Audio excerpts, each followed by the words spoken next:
mention Lee Fisher, who wasn't able to be here because while Betty's helping with the automated calls on the Republican side, Mr. Fisher is actually helping with those on the Democrat side, and he's certainly doing other things to help us in this effort to get the yes vote on issue 5. It's my pleasure to introduce our next speaker, Richard Cordray. Richard is the state treasurer, as everybody knows. He's running for Attorney General on the Democratic side.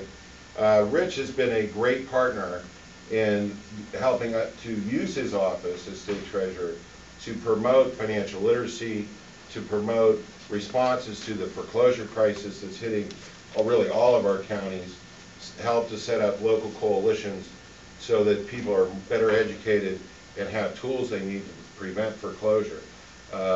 Rich has been on the front line of many civil rights and social justice issues. It's my pleasure to welcome Richard Cordray. Thank you, Bill.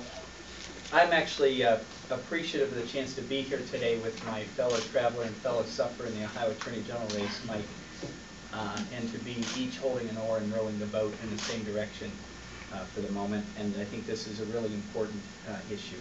The fact that previous attorneys general would come and speak up to this issue, who know better than anyone what it means to protect Ohioans against the people who want to reach into their pocket and take money away from their families, is meaningful to me, and that both of us as aspirants for the job feel the same way, hopefully will reverberate with Ohioans as to how important this issue is and how wrong the no vote would be.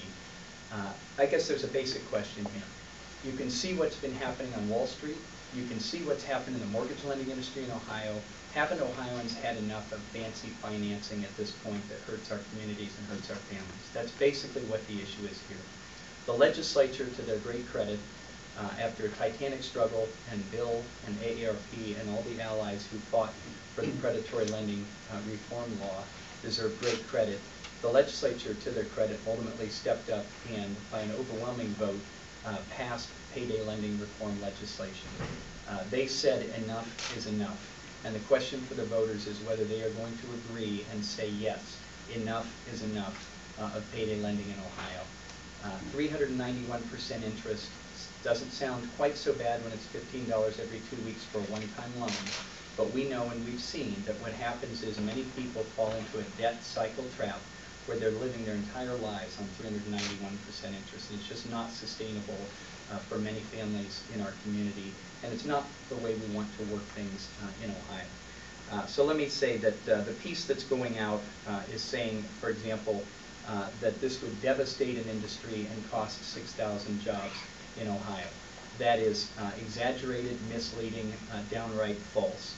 According to the Ohio Department of Commerce, of the 1,378 lenders in Ohio, by the way, 1,378 payday lenders in Ohio, 702 have applied for or received license under the Small Loan Act, and 550 have sought an Ohio Mortgage Loan Act license. They will be able to remain in business and employ people in Ohio. They just won't be able to gouge people to this dramatic degree.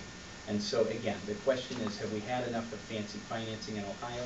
Are we ready to say yes, enough is enough? That's the right vote on issue 5.